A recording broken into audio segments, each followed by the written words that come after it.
Welcome to this week's edition of the Week in Triathlon. Let's roll that intro and get stuck into this week's news.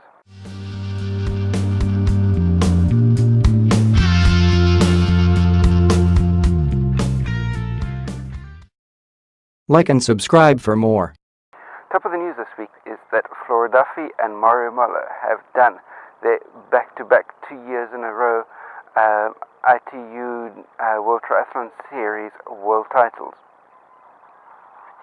And then straight away on the back of this, Jose Hidalgo of Spain, that's the head of the Spanish Triathlon Federation, a post that is held for the past 20 years straight, and being that he's only 52 years of age, that means that he's held the post of head of Spanish Triathlon since the age of 32.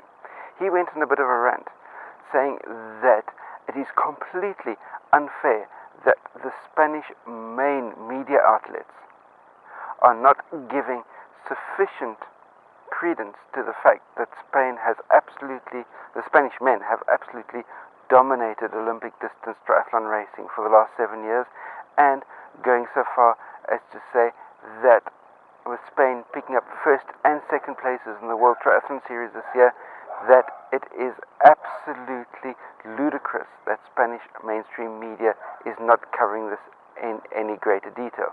But now that he's properly warmed up, he spread his rant out even further, going after the Spanish female triathletes and saying that a whole lot more needs to be done to develop Spanish female triathlon even further, and that the female triathletes in Spain should have as their ultimate goal the chance to be able to qualify to race alongside the Spanish men in Tokyo in the mixed relay.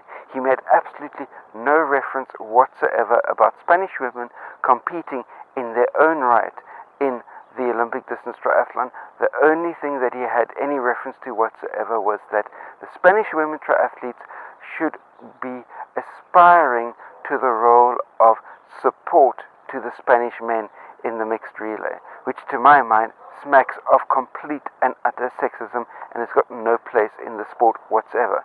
But I'd like to know what you think in the comments down below. Then, following on from the Rotterdam Grand Final, let's have a look-see at across ITU Challenge and Ironman distance racing, who are the main money winners so far for the season.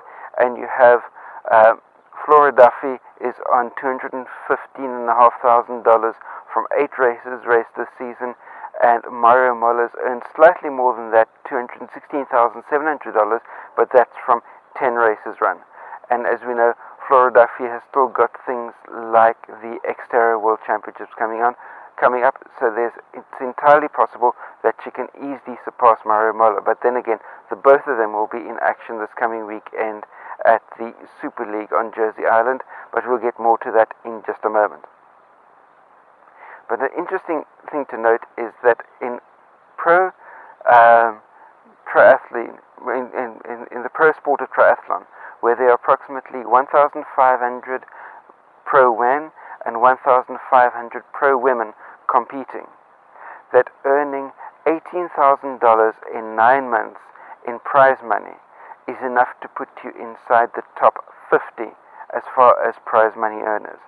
So what the other 1,450 are doing to be able to make ends meet is another matter altogether, which is why, especially for the not completely, absolutely right at the top tier pro level triathletes, most pro triathletes are doing triathlon as a part-time endeavor, backed up by having a day job.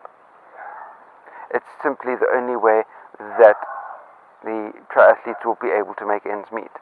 Then, some more news from the Ironman Corporation is the Ironman has bought the Swiss Epic mountain bike race and rebranded it as a qualifier for the Absa Cape Epic. And as many of you know, that since Ironman bought the Cape Epic, the idea is to make the Cape Epic a sort of like a Kona of mountain biking, and acquire a number of other races around the world that will be qualifiers for the Cape Epic, and they've done so with a race in New Zealand, and now they've done so with the Swiss Epic.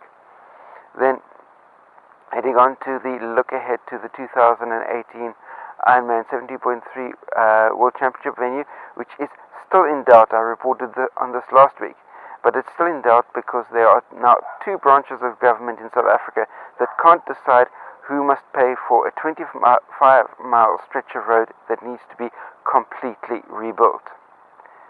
Then finally, all eyes this weekend will be on Jersey Island, where the Super League Triathlon will be taking place, and this time round it's going to be a men's event and a women's event, and over just 2 days rather than the 3 days that the test event was held over.